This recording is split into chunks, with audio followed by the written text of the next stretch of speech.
वास्तुशास्त्र की मैं आज बात करूँगी। वास्तुशास्त्र पे ये मेरी सीरीज़ चलेगी।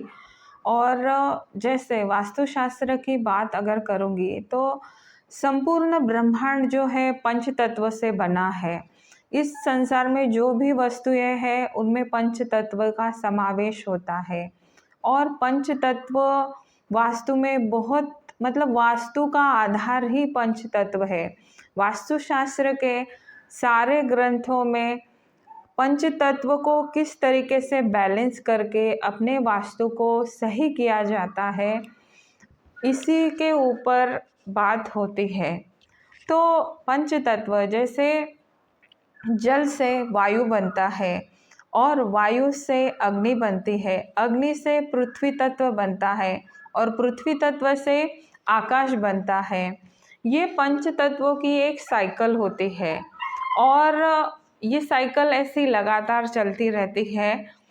तो ये साइकिल में काम है। और जो दिशाएं होती है वास्तु में, जो मेन जैसे दिशा है वो 8 दिशाएं हैं। पर जब वास्तुशास्त्र पे हम काम करेंगे, वास्तुशास्त्र का अच्छे से हमें घर का वास्तु सही करना है, तो उसके लिए हम 16 दिशाओं को निकालते हैं।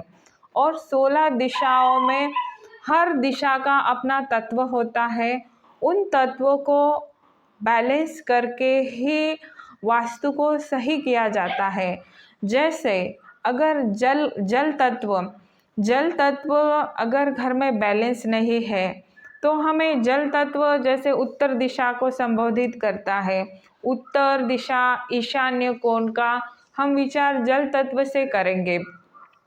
अब जल तत्व अगर किसी वास्तु में सही से बैलेंस नहीं है तो जल तत्व जैसे हमें न्यू अपॉर्चुनिटी देता है, पैसे का स्रोत भी हम इससे देखेंगे, हेल्थ को भी देखेंगे।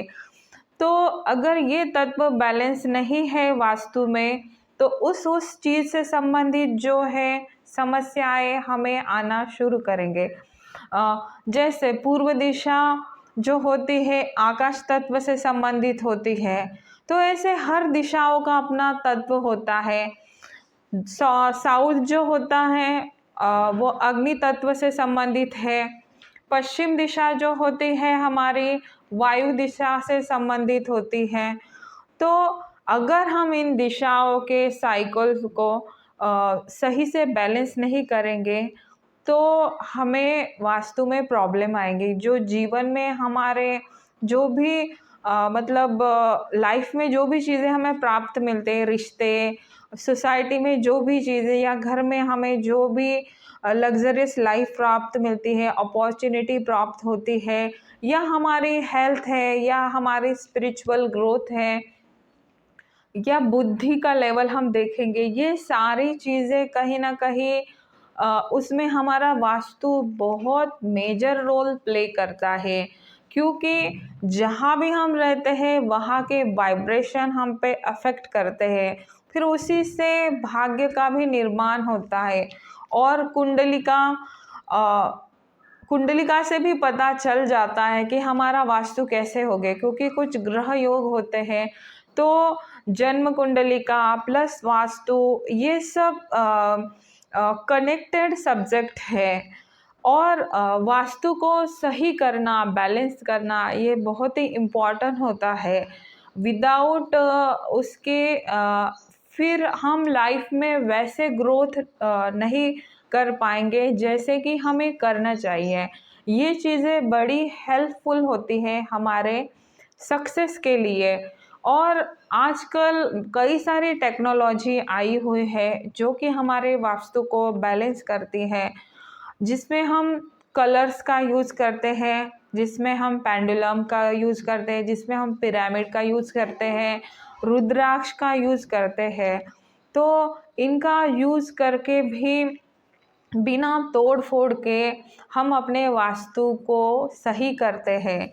और वास्तु का ये भी है कि आप जो है बिना तोड़ फोड़ के अपने वास्तु को सही करें।